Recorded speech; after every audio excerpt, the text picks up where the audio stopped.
Good morning, children. How are you today? Good? I am also good. Okay, आज हम करेंगे Hindi text, Hindi 1। उसमें हम करेंगे पाठ 4, झबरू की शैतानी। अब झबरू कौन था? ये है झबरू। झबरू एक कुत्ता था। क्या नाम है इसका? झबरू। तो आज इसकी हम स्टोरी पढ़ेंगे, झबरू की शैतानी। Take out your books, okay, and open page number 47. Which page number? 47. This. Okay? चलो, शुड बी स्टार्ट। फिंगर रखेंगे। मुकुल के दादाजी को शहर की भीड़ भाड़ पसंद नहीं थी। किसके दादाजी को? मुकुल के दादाजी को शहर की भीड़ भाड़ पसंद नहीं थी, इसलिए वे दादी के साथ शहर से दूर एक छोटे से गांव में रहते थे। इसलिए कहाँ रहते थे मुकुल के दादाजी? एक गांव में रहते थे। मुकुल के पापा शहर की एक बड़ी कंपनी में मैनेजर थे, इसलिए वे शहर में रहते थे। ठीक है, मुकुल के दादाजी गांव में रहते थे और मुकुल के पापा कहाँ रहते थे?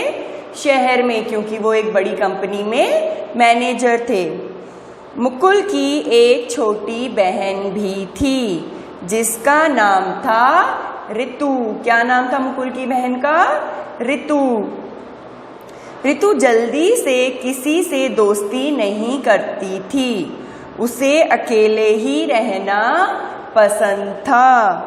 मौका मिलते ही वे दोनों दादा दादी के पास गांव में रहने पहुंच जाते थे। अब रितु कैसी थी?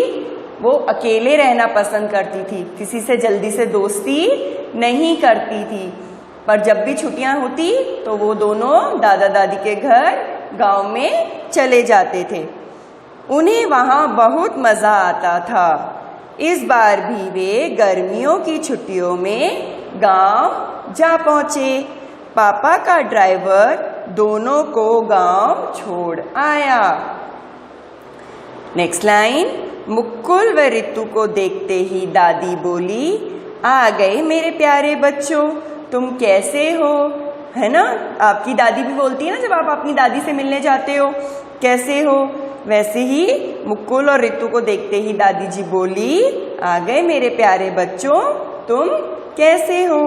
रितु तपाक से बोली, हम ठीक हैं दादी जी, मुझे बहुत भूख लगी है, पहले कुछ खाने को दे दीजिए। Turn the page. ठीक है रितु कहकर दादी रसोई में चली गई। तभी दोनों को कुत्ते के भौंकने की आवाज सुनाई दी। मुकुल ने देखा कि सफेद बालों वाला एक छोटा सा कुत्ता भौंकता हुआ उनकी ही ओर आ रहा है।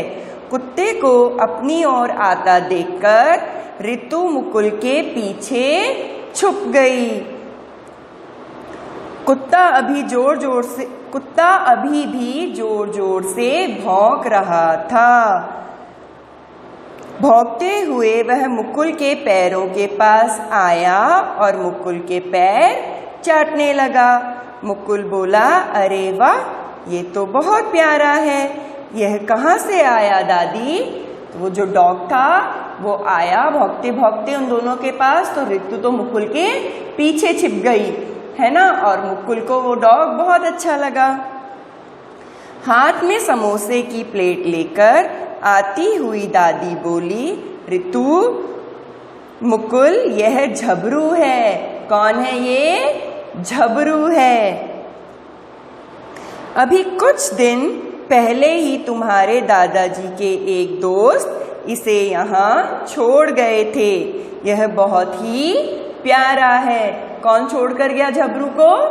दादाजी के दोस्त। रितु मुकुल के पीछे से झांकते हुए बोली, प्यारा देखो भौंक भौंक कर कैसे भैया के पैरों को चाट रहा है। क्या बोला रितु ने? प्यारा, ये तो भौंक भौंक कर भैया के पैरों को चाट रहा है। उसे झबरू बिल्कुल अच्छा नहीं लगा। रितु व मुकुल को अब कुछ दिन हो गए थे।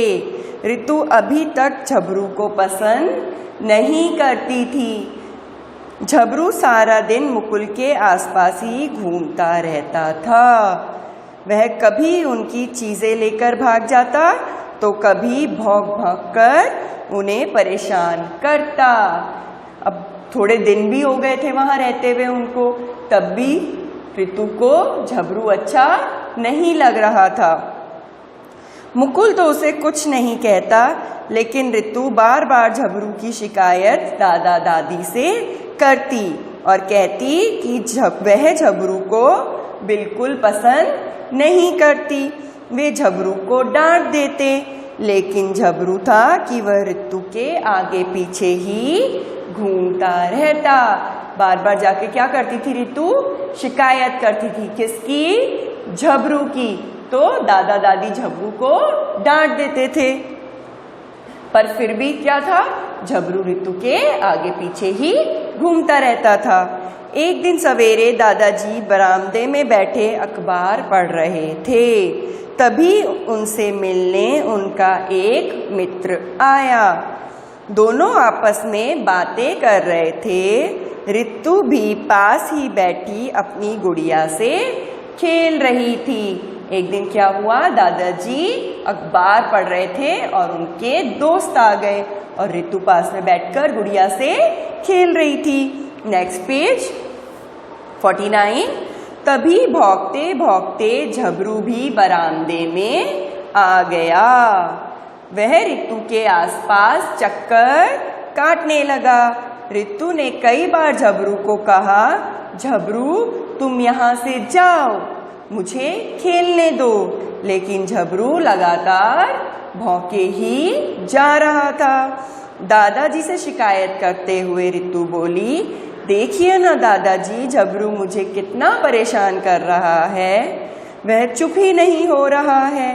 दादाजी ने भी कई बार झबरू को चुप कराने की कोशिश की, लेकिन वह चुप नहीं हुआ। रितु ने फिर से दादाजी से शिकायत की।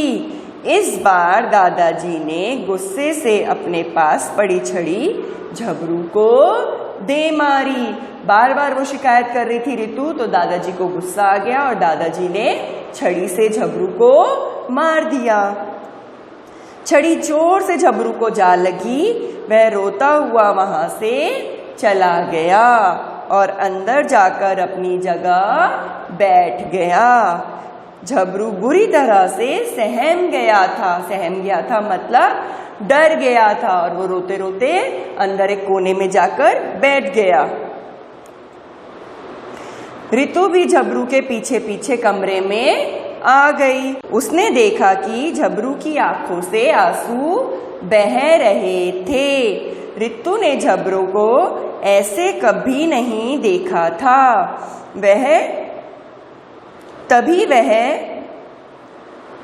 तभी वहां मुकुल आ गया। मुकुल ने पूछा, क्या हुआ रितु, झबरू रो क्यों रहा है और तुम परेशान क्यों हो? रितु ने रोते रोते मुकुल को सारी बात बताई। मुकुल बोला, रितु झबरू तुम्हें नुकसान पहुंचाना नहीं चाहता। मुकुल बोला, रितु झबरू तुम्हें नुकसान नहीं पहुंचाना चाहता है, वह बस तुमसे दोस्ती करना चाहता है, तुम्हारे साथ खेलना चाहता है, और तुम हो कि पहले दिन से ही झबरू को पसंद नहीं करती हो। इतना सुनते ही रितु तुरंत झबरू के पास गई और उसे गले से लगा लिया। रितु बोली, मुझे माफ कर दो, यह सब मेरे कारण हुआ है। अब हम दोनों मिलकर खूब मस्ती करेंगे।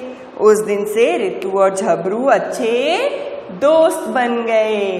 क्या बन गए? अच्छे दोस्त बन गए, है ना। हमें भी प्यार करना चाहिए जानवरों से, है ना। अगर आप प्यार करेंगे तो वो भी आपको प्यार करेंगे, ठीक है। तो आपको क्या करना है, इस चैप्टर की रीडिंग करनी है घर पे अच्छे से फिंगर रख के। Okay, that's all for today. Bye, have a nice day.